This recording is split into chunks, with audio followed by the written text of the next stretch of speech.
Okay, here we are on the roof now. Got our liners up. And we gotta drop them down. We got two flues. Upstairs and a downstairs. What I want to show you here is a chimney. It needs a little work. If you look at this, it's called a crown. And see how it's all cracked? These cracks here, all the way around here, will cause a problem. Water gets down inside, and this is hollow. You can see how you can't really see it, but it moves.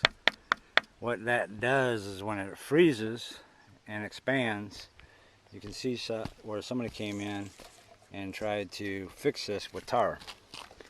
See the cracks? See the crack in the mortar? See the crack in the mortar? See how this is loose? It's called tuck pointing. All this mortar is loose. It's all broke. Big hole. So basically what's going on with this chimney is it's cracking. Looks like they did have a professional come in and do some tuck pointing here. But yeah, this is in pretty sad shape. So these are the things that you want to look for when you are inspecting your chimney. You can look all the way down here and you can see there's a crack above the flashing. And the way this is all broke. So what happens is the water gets in, there's no chimney cap, and you can see there's a hole right here. See the mortar? And the water runs down in between, and when it freezes, it causes big problems. So if you live in the North Country like here, we're in Idaho doing this job, it can get cold. So this chimney is in pretty rough shape. So what we're going to do is we're going to put a stuff called crown seal on here. It's an elastic type thing. It's kind of like a rubber. You mix it up and put it on, and that'll prevent this from happening. But the rest of this chimney, there's some serious work that needs to be done here. Looks like it's been repaired before, but yeah, this needs some attention. So anyhow, and the other thing that we're doing is we're putting the cone on, in the Barbarian here, and that's what you pull the liner down the chimney with. It's got a little eye bolt on the end, and you just screw it on. And another trick is, if you don't have a cone, what you can do is you'll take your net, your mesh, and just simply tie a knot in it. And you can tie a rope around that and pull that down as well.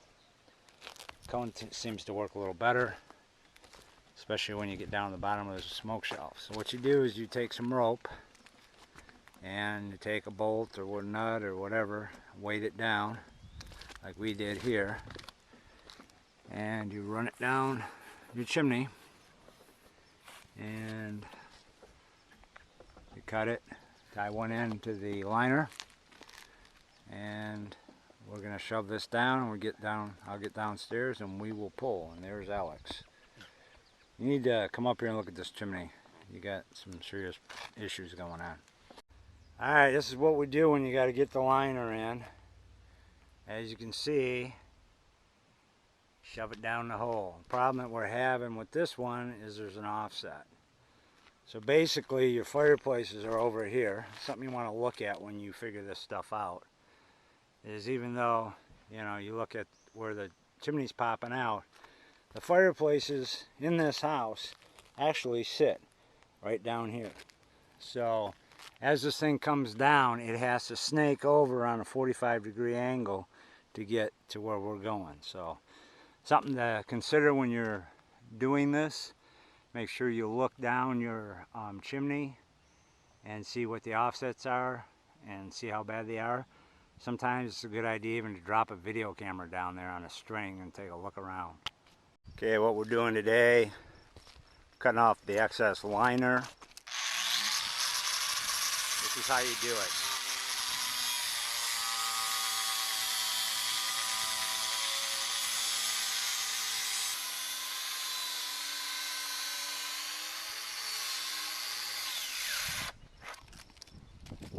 There you go.